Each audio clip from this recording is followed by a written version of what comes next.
Here's what you can use to develop a little bit better method of tapering your balsa wood for your wings. What I have is just a plain flat board. You just have to be careful that it has one real nice straight square edge.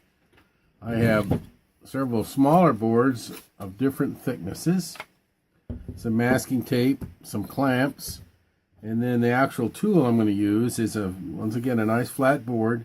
And I have a small piece of 60 grit sandpaper glued to one side. I actually have it on there with double stick tape. Now 60 grit is pretty rough sandpaper, but you'll find that when you cut the balsa wood, if you use a real light touch,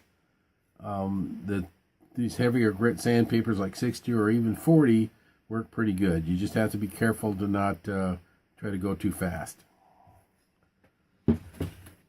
Here I have my smaller board clamped the edge of my nice flat board. Now the thicker the board you use, the greater the angle that your sanding block will be. So if you want a real fine edge, you want a lower board. You can also adjust it some by moving it back and forth. The closer you move it, the more the angle will be. So to do this, I'm going to take the piece of wood that I want to taper, and I'm gonna overlap my masking tape, maybe 1/4 of an inch.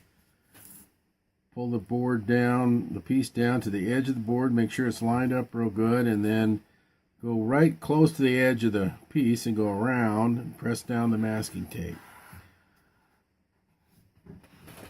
Now you can begin by taking your sanding block, getting the sandpaper right on top of the wood. I actually have the area marked that has the sandpaper on the other side.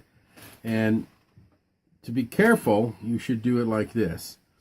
Lift the block up, put it down on the wood, and just pull back. Lift up, pull back, lift up, pull back. That way you're always pulling away from where the tape is, and you're not going to have a tendency to push the wood back up, buckle it, and possibly break it.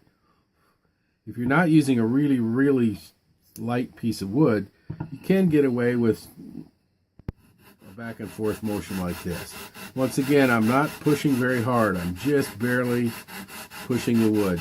So I go back and forth, and then I can blow the dust off, take a look at the edge, and see how thick it actually is.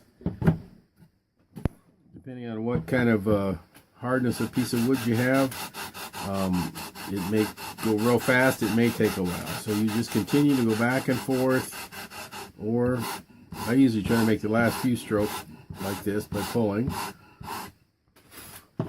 Keep checking until you get it as thin as you want. I don't like to go to like a feather edge. I like to go to maybe a 32nd or a little bit less, because if you get it really, really thin at the edge, it's going to want to warp, it's going to bend or break if you hit the least little thing. And I think if you get a fairly thin edge, it's really all you need.